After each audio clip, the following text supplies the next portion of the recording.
I, the elected member, both legislative and council, during the period of 1998-99. On that period, as per the affidavit filed by the Advocate General Debojit Saikia, that land measuring 6,000 bighas have transferred to the industry department for the use of industrial purpose. तो इसके बारे में हम सभी दिमासा वासी को हम clarify करना चाहते हैं।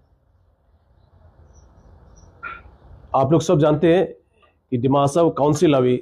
जिस तरह से चल रहा है, वो दिमासा का जो वासिंदा है, 62 एरिया का जो लोकल परमानेंट रेसिडेंट है,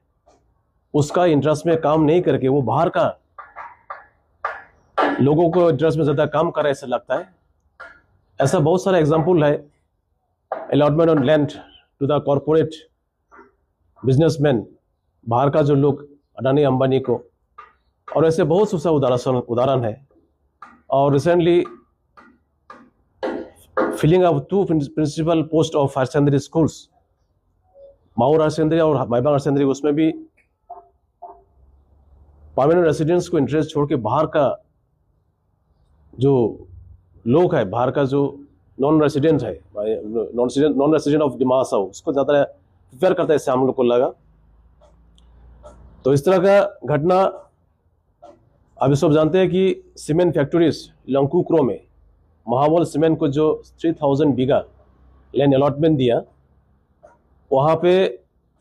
गुवाहाटी हाईकोर्ट में जस्टिस संजय कुमार मेहदी का कोर्ट में वहाँ अभी हेयरिंग चल रहा है, और उसमें असम गवर्नमेंट का एडवोकेट जनरल देवोजीत सैकिया, अभी तो काउंसिल का भी एडवोकेट है, वो उसको भी इंटरेस्ट किया है, उसका जो एफिडेविट जो सबमिट किया है regarding allotment of land to the cement factories, वो एक उसमें एक सबमिट किया है कि 1998-99 में इशू डेट इसमें है, वहाँ पे 1998-99 में ऑटोनोमस काउंसिल से 6000 बीघा इंडस्ट्री डिपार्टमेंट को लैंड अलॉटमेंट दिया है, और उसी 6000 बीघा लैंड को कार्टेल करके 3000 बीघा महाबल सीमेंट को दिया बोल के गुवाहाटी हाईकोर्ट में advocate general of Assam, government of Assam Devajit Saikia ने एफिडेविट सबमिट किया। तो हम लोग उसको क्लैरिफिकेशन करने मांगता कि वो ज़्यादातर फॉल्स है, फैब्रिकेटेड है, मेकिंग है, और ये झूठ है, क्योंकि उसी समय में ऑटोनोमस स्टेट डिमांड कमेटी जो काउंसिल में रूलिंग था, प्रकांत वारिसा सीएम और महेंद्र चंद्र नुनिसा लैंड रेवेन्यू का इंचार्ज था, और हम भी एमएससी था और एमएलए भी था। इसलिए हम लोग की तरफ से हम लोग गुवाहाटी हाईकोर्ट में एक एफिडेविट हम लोग भी फाइल किया है कि ड्यूरिंग दैट पीरियड 1999 में हम लोग का कोई ऐसा कोई पॉलिसी भी नहीं इंडस्ट्री को लैंड अलॉटमेंट देने का, और काउंसिल की तरफ से ऐसा भी कोई पॉलिसी हम लोग नहीं लिया और लैंड पे अलॉटमेंट नहीं दिया। ये ज़्यादातर झूठ है, ऐसे बोल के हम लोग गुवाहाटी हाईकोर्ट में एक एफिडेविट हम लोग फाइल किया। उस एफिडेविट में प्रकांत वारिसा, महेंद्र चंद्र नुनिसा, देवपुलाल होजाई, मायनन केम्प्राई, शिवराज नाइडिंग, सोमजित हफलोंगबार और ओटेंद्र थाउसेन, हम लोग उस टाइम का जो elected members, CM, executive members और हम लोग इलेक्टेड मेंबर्स ने हम लोग एफिडेविट गुवाहाटी हाईकोर्ट में हम लोग फाइल किया कि ये झूठ है, हम लोग की तरफ से कोई ऐसा पे लैंड हम अलॉटमेंट हम लोग नहीं दिया है। और इसमें कुछ हम लोग यहाँ में कुछ मेकिंग देख रहा है कि जो लैंड अलॉटमेंट दिया वहाँ पे लिखा है कि इशू डेट जो है वो 1999, और आपको जो सिग्नेचर जो दिया उसमें सिग्नेचर में लिखा है डेट है 98, और इशू जो यहाँ में लिया है इशू को इशू डेट लिखा है वो 97 है। फिर ये हम लोग को ताजुब हो गया, जो अलॉटमेंट जो ऑर्डर दिया है काउंसिल की तरफ से इंडस्ट्री डिपार्टमेंट को, वहाँ उसमें डेट का बहुत गड़बड़ है। यहाँ मेमो नंबर में 98, 99, सिग्नेचर दिया है आपको 96 में 96 लिखा है, 96 में सिग्नेचर दिया है और इश्यू डेट है 97 में। इसलिए टोटली ये हम लोग को फॉल्स लगता है। तो इसलिए हम लोग को वही बात है कि किसी भी तरह से भी इलीगल को लीगल करके कोई तरीका बना के कोई ऐसा भी कोई फॉल्स कागज बना के बाहर का कॉर्पोरेट्स को, बाहर का लोगों को इस तरह का लैंड, निवासा को लैंड, जो शेड्यूल हम लोग को जो पावर है, शेड्यूल पावर, जो उसमें मेन उद्देश्य वही है कि हम लोग का जो प्रॉपर्टी, हम लोग का जो जमीन है उसको सुरक्षा देना। लेकिन अगर रक्षक अगर भक्षक बन जाता है तो जनता क्या करेगा, वही बात है। इसलिए किसी भी तरह इलीगल को लीगल करा के कई फॉल्स पेपर्स बना के ये दरअसल इस तरह का घटना को, इस तरह को लैंड अलॉटमेंट को हम लोग की तरफ से पूरी तरह से हम कंडेम करता है और काउंसिल अथॉरिटीज को भी हम रिक्वेस्ट करता है कि इस तरह के ना करें और जितना सकता है बाहर का लोगों को प्रेफरेंस ना दे। लैंड एसआरपी, जमीन एसआरपी बाहर का लोगों को इस तरह का जमीन ना दे, क्योंकि हम लोग को शेड्यूल का पावर, शेड्यूल का जो उद्देश्य यही है जमीन, प्रॉपर्टीज, संपत्ति को सुरक्षा देना। लेकिन हम लोग अगर वहां में जो सुरक्षा देने के लिए जो रिप्रेजेंटेटिव है काउंसिल में, वही अगर उनका सोच ही अगर जमीन बिक्री कर देना है, संपत्ति खत्म करना है, तो इस तरह का सोच रहेगा तो क्या हम लोग जनता क्या करेगा, वही बात है। और उसको लेके हम लोग इंडस्ट्री डिपार्टमेंट में भी हम लोग ये किया है, इंडस्ट्री डिपार्टमेंट में हम लोग आरटीआई दिया और आरटीआई का रिप्लाई भी आया है। आरटीआई का रिप्लाई हिसाब से इंडस्ट्री डिपार्टमेंट, दिमाग साहब का इंडस्ट्री डिपार्टमेंट से बोला कि हम लोग ऐसा पे 6000 बीघा लैंड का कोई डॉक्यूमेंट नहीं है। वो लोग रिप्लाई दिया हम लोग को साथ में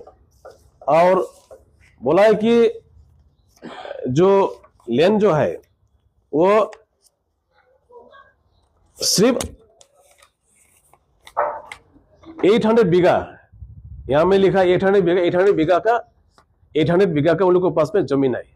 उमरांशो एरिया में। इंडस्ट्री डिपार्टमेंट का वो 86 में अलॉटमेंट देने वाला, 86 में अलॉटमेंट देने वाला इंडस्ट्री डिपार्टमेंट का पोजीशन में अभी यहाँ 800 बीघा लोगों को हाथ में है। बाकी कोई 6000 बीघा ऐसा भी देने वाला कोई रिकॉर्ड्स हम लोग को नहीं है। इसलिए हम लोग फिर से रिक्वेस्ट करता है अथॉरिटी को, काउंसिल अथॉरिटी को भी, कि ये जो फॉल्स डॉक्यूमेंट जो दिया है, अगर ऑफिसर लोग ने फैब्रिकेटेड किया है, ऑफिसर लोग ने फॉर्जरी किया है, तो जो ऑफिसर किया उसके ऊपर में लीगल एक्शन लेना चाहिए और इसके काउंसिल उसके ऊपर में थोरो इंक्वायरी करके इसको पनिशमेंट देना चाहिए। क्योंकि ये 98-99 में कोई ऐसा भी ऑटोनोमस स्टेट डिमांड कमेटी का सरकार काउंसिल में कोई ऐसा पॉलिसी हम लोग नहीं लिया। और यहाँ जो डेट दी है, डेट में बहुत सारा गड़बड़ है, यहाँ में घोटाला है। कोई डेट इश्यू अलग, इसको सिग्नेचर का डेट अलग, मेमो नंबर में अलग, तो ये दरअसल ये हमारा ख्याल से फॉल्स होगा और काउंसिल इसके ऊपर में दरअसल इंक्वायरी करना चाहिए। और दूसरा बात हमको कहना चाहता है कि जितना भी इस बार कॉम्पेंसेशन काउंसिल का जो कॉम्पेंसेशन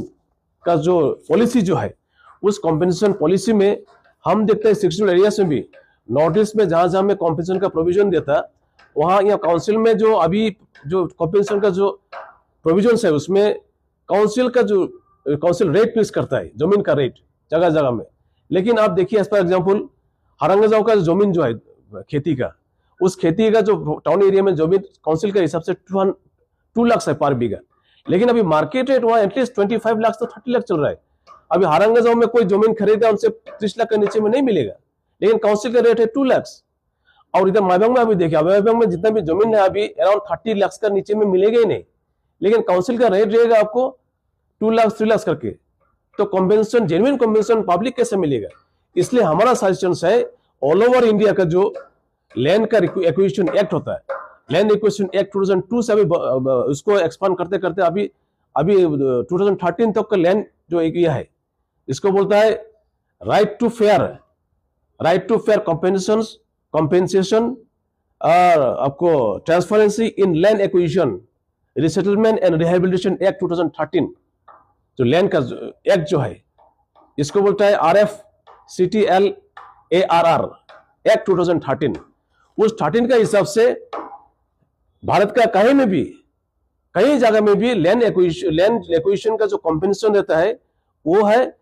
एज पर the land acquisition act 2002, rate to change नहीं हुआ, उसी का रेट के हिसाब से मार्केट रेट मार्केट रेट तय करेगा वहां का लोकल बॉडी लोग,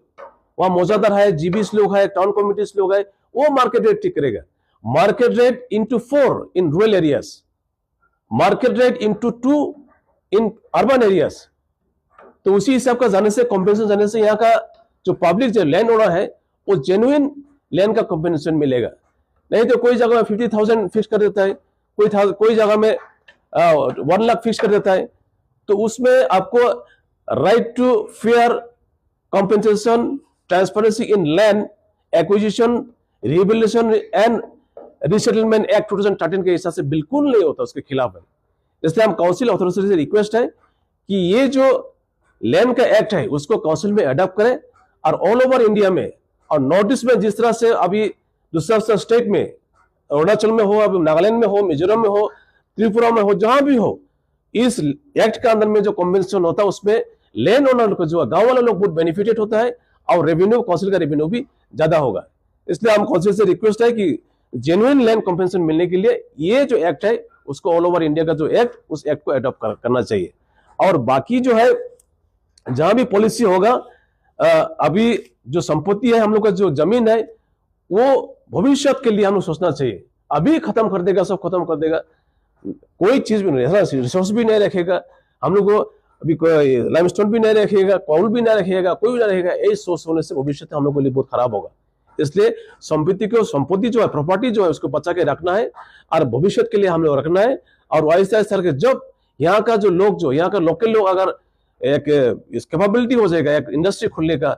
सीमेंट फैक्ट्री बनाने का एक कैपेबिलिटी होगा,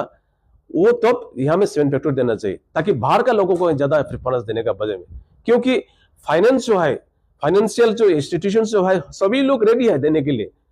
सभी लोग ने लोन देने के रेडी होता है। लेकिन यहाँ का जो लोकल लोग, अभी तो ऐसा भी कोई निकल के नहीं है कि हम लोन लेके हमें सीमेंट फैक्ट्री स्टैब्लिश करें। तो ऐसा सिचुएशन लेना चाहिए हम लोग को भविष्य में कि यहाँ का जो लोकल लोग जो है वो वहां खुद जाके सीमेंट फैक्ट्री बनाए, और फाइनेंस कंपनी जितना है, फाइनेंस इंस्टीट्यूशन जितना है, वो फाइनेंस देने के लिए रेडी है। इसलिए ये जल्दबाजी करके हमारा संपत्ति, हमारा जमीन को नहीं खत्म करना है, यही हमारा विनती है, हमारा रिक्वेस्ट है। और जो लैंड जो दिया है इंडस्ट्री को, बोला 6,000 बीघा, उसको सही तरह से इंक्वायरी करना है। हम लोग भी देखा जाएगा, अगर ये फोर्जरी है तो हाफलोंग में, हम कोई दिसपुर में हो, कोई थाना में हम लोग एफआईआर देने के लिए भी हम लोग कोशिश करेंगे इसके ऊपर में, ताकि वो प्रॉपर्ली इंक्वायरी हो, अगर फोर्जरी अगर होता है तो। क्योंकि ये 6,000 बीघा बहुत बड़ा जमीन है ये, और इसको अगर फोर्जरी करके अगर दिया है तो ये बहुत गलत हुआ। इसके ऊपर इंक्वायरी होना चाहिए। और हाईकोर्ट इसके लिए, हमारा जो जज जो है, जो संजय कुमार मेधी, वो सीरियसली लिया है इस मैटर को, और जरूर तिमाड़ साहब को लोग जस्टिस मिलेगा बोल के हम आशा है। Thank you.